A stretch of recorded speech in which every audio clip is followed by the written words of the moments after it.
welcome to another Roblox studio tip. Last time we had talked about the importance and pretty much use of local. Another thing I did forget to mention in that video was the local variable. You can also use local variable for just doing the whole other thing without skipping equals kind of. But today, if you haven't read the title, will be based on some scale models. So, say I want to make a wall, but I don't know how tall the wall should be. I want to be about the size of my room. So, we're just gonna make it this tall and assume that's right. But an easy way to tell if it's too tall for the Roblox character, like, you would think this looks like good enough, and that sounds like the average wall for a room. But if we go into a quick look into plugins, you can build a rig. Usually you should do an R6, and we're just going to do a mesh rig.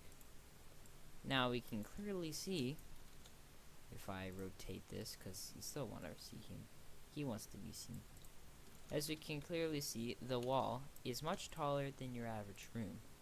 So what we could do is scale the wall down so that it's actually proper size. The importance of scale dummies, besides just being there, the scale can be there for another reason. A scale dummy can be a way to test out a player animation. So, like if you create an animation, then you can move the body parts so you see how it would, like if you're making a gun animation or super cool sword animation. See, that's where the dummy would come into place. Only thing you can't actually scale the dummy unlike in some other stuff. Another reason. So if you ever find like a dummy in one of these games, it could be because the two reasons they would be, besides them forgetting that the dummy was there, was it was used as a scale and they forgot to remove it. It was used as an animation test and they forgot to remove it. Now, there's an unknown secret about scale dummies is that if we go plugins and put in a block rig, this is, as you can see, you can actually see the entire hitbox of this just by looking at this. These guys have the exact same hitbox. So in R6, every character has the same hitbox. R6 makes you have the same hitbox. But with, now, not to confirm anything, I've heard some stuff about Roblox removing R6, but there is a problem.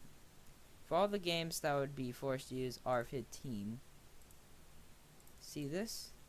This is your R15 model. Hey, what's the problem? The hitbox isn't actually square. I mean, it's sort of like this, but the actually hitbox now scales properly with this because there's multiple hitboxes on the R15, and also it can move an animation too. So there's already a difference clearly between R15 and R6. So if R15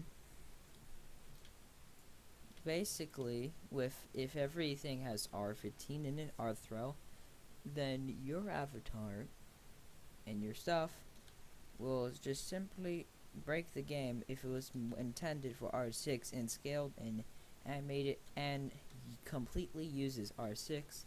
But if it's R15 and animated switches the R15, even though it animates in this and you specifically use for these, then it will break the game, which is why it's important to keep R6 as an option. But besides that, that is the importance of scale dummies. Thank you for watching and goodbye.